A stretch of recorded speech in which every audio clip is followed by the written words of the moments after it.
Hi, Vail Fucci, the headshot doctor here.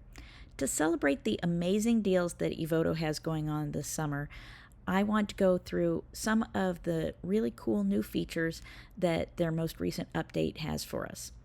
So the first I'm going to show you is, in this video, is lint removal. Now, they don't call it lint removal.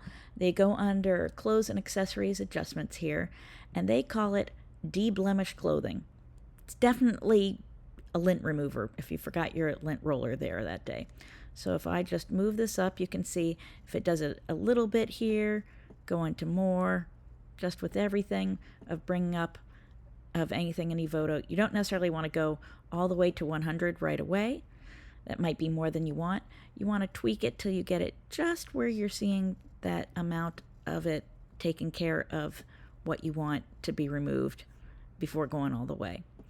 So you can see, instead of having to go in and clone out all of these little tiny bits of lint, now just with a simple tweak of clicking on my slider there, bam, it's gone.